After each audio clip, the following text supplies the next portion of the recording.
Avoue que t'es complexé par ce bout de reste que t'as en bas du ventre. T'aimerais avoir un ventre plat, sans devoir ruser avec tes vêtements, pour avoir cet aspect en V qui rendra ton physique plus esthétique. Pour ça, oublie les routines abdos de 5 minutes pour brûler la graisse, les circuits cardio ultra intensifs, les jets sans glucides, 1000 calories par jour. Je vais te donner les 3 étapes indispensables à suivre, simples, accessibles, que tu peux appliquer dès maintenant pour perdre le ras du ventre, avoir des abdos plus tracés et enfin, avoir un physique plus esthétique. Reste attentif jusqu'à la fin.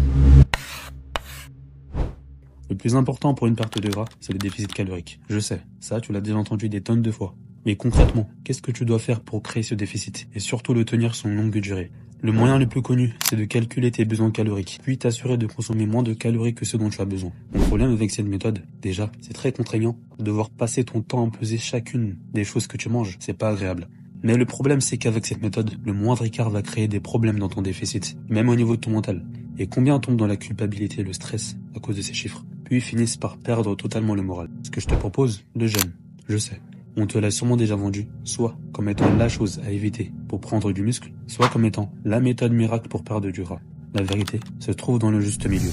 Le jeûne te servira d'outil, tout simplement. Tu ne seras pas obligé de le faire systématiquement, mais de temps en temps, 2-3 jours par semaine, ça fera l'affaire. En prenant l'habitude de réduire ta fréquence alimentaire, il te sera beaucoup plus facile d'être en léger déficit calorique, et ainsi, perdre du gras. Et surtout, ça te fait éviter les grignotages, la chose qui t'empêche le plus d'être en sèche. L'autre conseil primordial que tu dois appliquer pour être en déficit, c'est de changer tes habitudes alimentaires, petit à petit.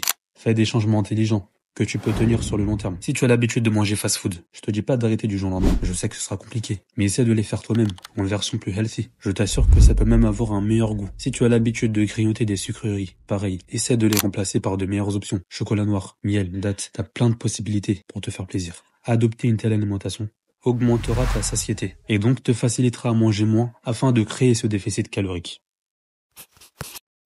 Pour perdre le gras du ventre, il est quasi certain que tu as déjà essayé les routines cardio ultra intensives de 8 minutes. Je vais pas te dire que ça ne sert à rien, ça peut marcher. Mais il y a très peu de chances que tu réussisses à faire cela sur du long terme, tout en récupérant correctement, en plus de tes séances de muscu.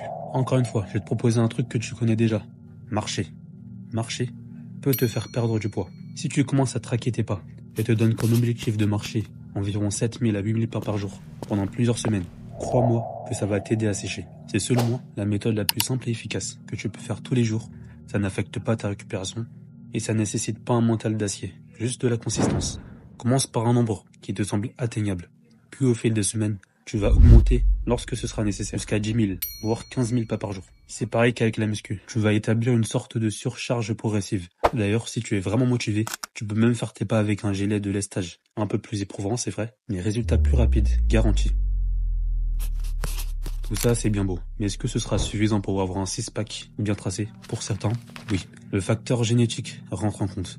Et pour d'autres, comme moi par exemple, il en faudra plus.